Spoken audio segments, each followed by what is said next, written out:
Hi, this is the end of March 2022 video, but taken 2 weeks into April because we've been in England for 6 weeks. And in England, we watched as many of the spring flowers bloomed and the trees greened up and blossomed. But here, we're still a few weeks behind. The only thing we've missed being away is the daffodils. So come, have a look round. This is new.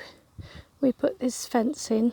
It's woven, made of ash.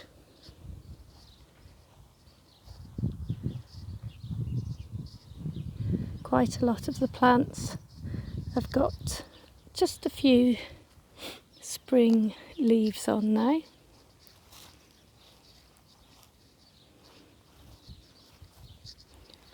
And here, so these are the patches. You can see the pathways where I put in lots of wildflower seeds, and I also put lots of bulbs in. And what's really nice are the tulips, and they're just beginning. So we're going to have a lovely show. Spots of colour all over the grass that we don't cut.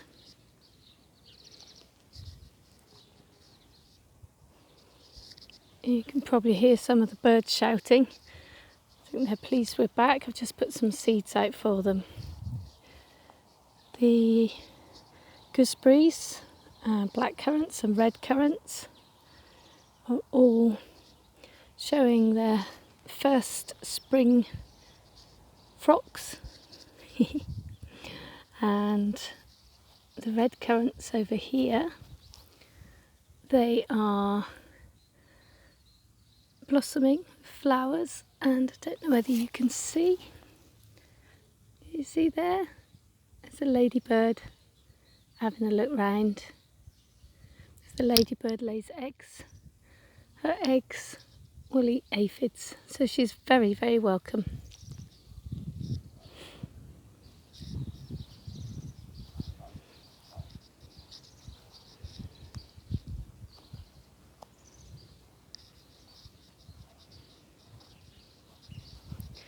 The quince, there's lots of leaves.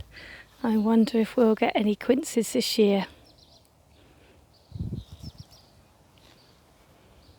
But everything's looking rather nice. The grass has grown a little bit, but it's these wild onions that grow almost like, I use them like chives, and they're lovely in salads.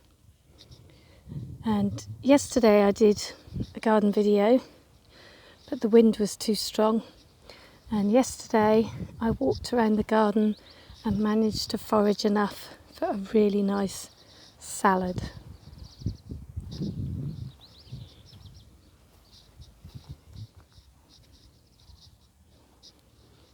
And these meadow flowers are appearing all over the grass now. I think they're so pretty.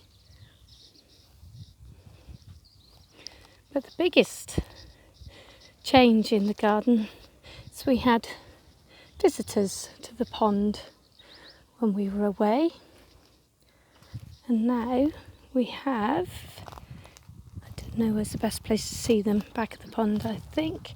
We have hundreds and hundreds of tadpoles. Look at them. There are loads of them all around the edge of the pond. We've also seen pond snails, pond skaters. I can see 1, 2, 3, 4, 5. Diving beetles. I've seen 2 of those. And 2 unidentified creatures in the pond. One is small and round, and the other one is quite long. So I will try and find out what they are. Here, the daylilies. Looking forward to having the flowers to eat. Had a couple of the tiny shoots in my salad last night.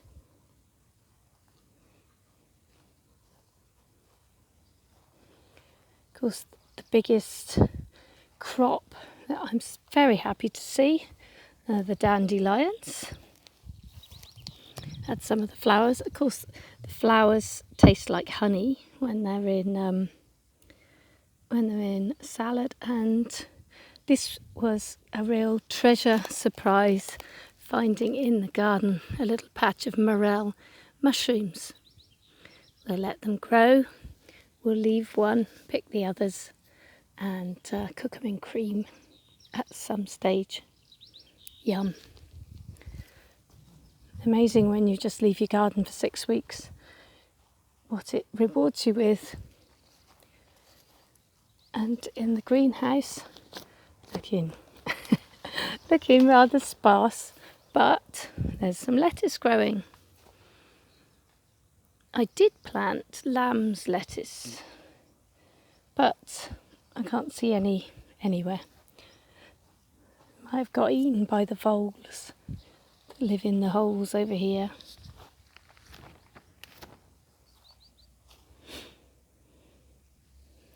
The apple tree has just started. Oops, I don't know if you can see its little leaves just beginning. Such a beautiful tree. The raspberry canes producing leaves. But look at my rhubarb.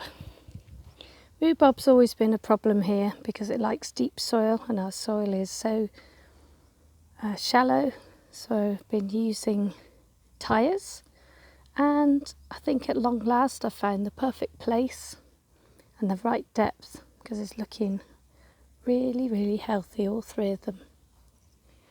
And this is the Neflier, and I cannot remember the English name. Funny looking fruit, but looking forward to when it does fruit.